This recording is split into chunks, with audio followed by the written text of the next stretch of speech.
Start.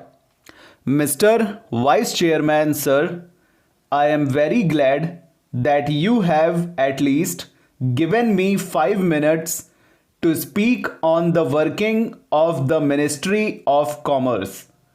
In fact, the Ministry of Commerce is concerned not only with commerce but also with supply and cooperation.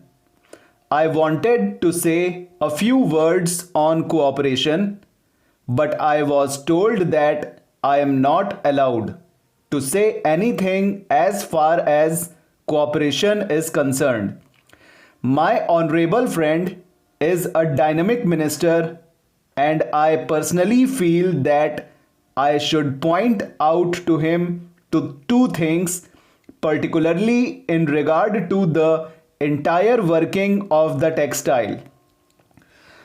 The minister is also a trade union leader, having led so many labor agitations in the country. He knows the problems of the textile mills.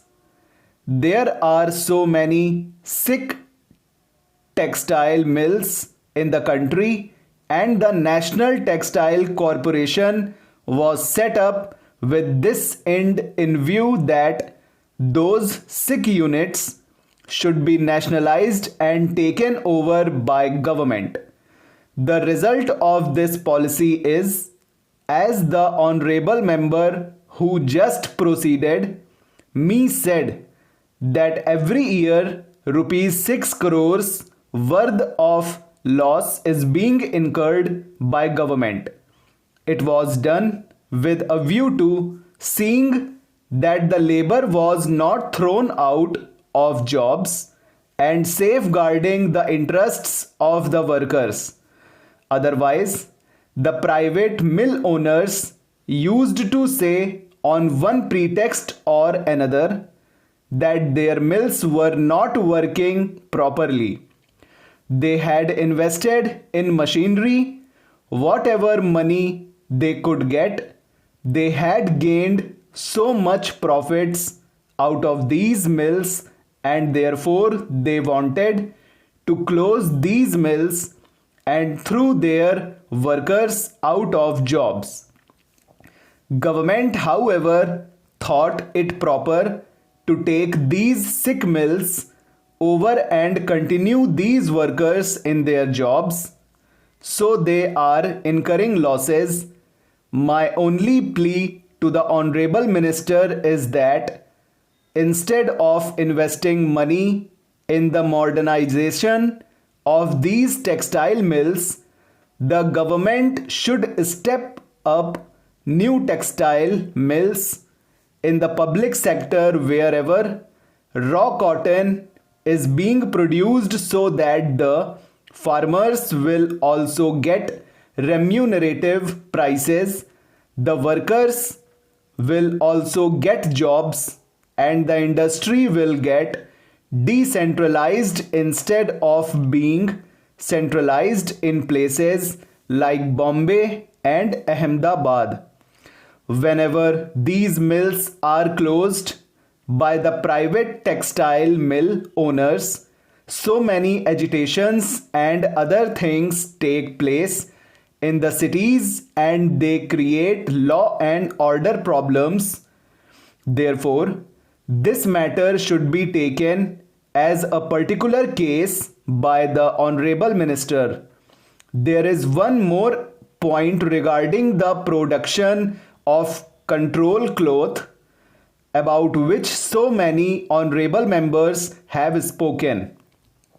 I would like to point out to honorable minister one particular thing. Here also they were required to produce a particular quantity of cloth, but most of the private mill owners never produced this control cloth, and on the contrary, they manufactured other types of cloth for export or other purposes, and taking undue advantage of rising prices in the domestic market, they got more money.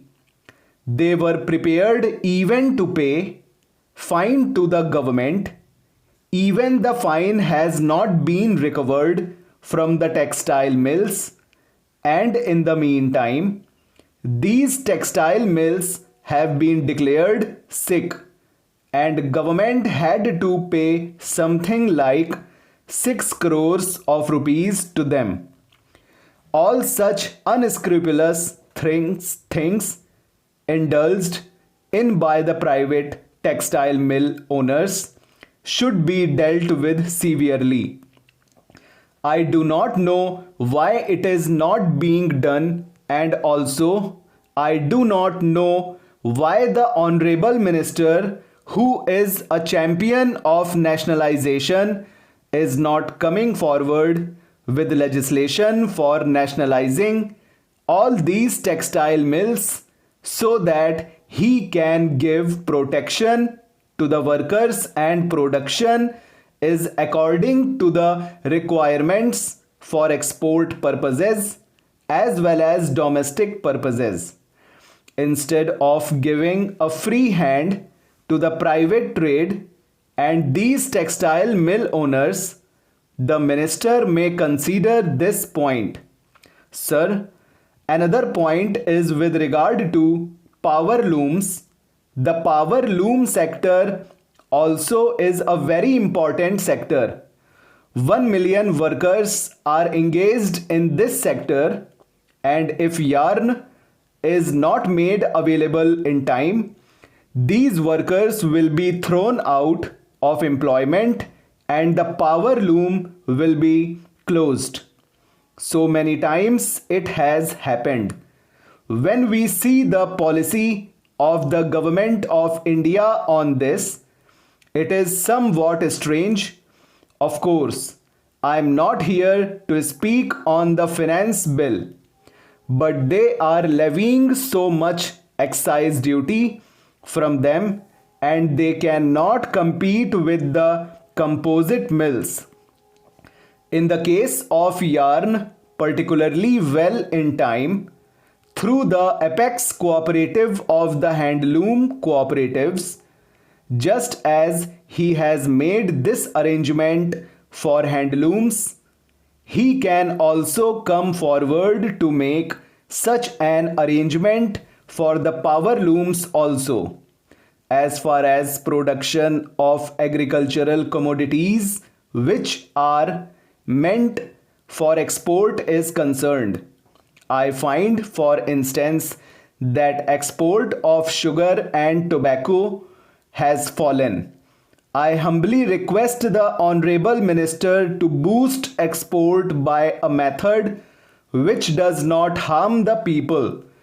In the present day world of independence, it is essential to develop trade with outside world for self-reliance of the economy. Full stop, over.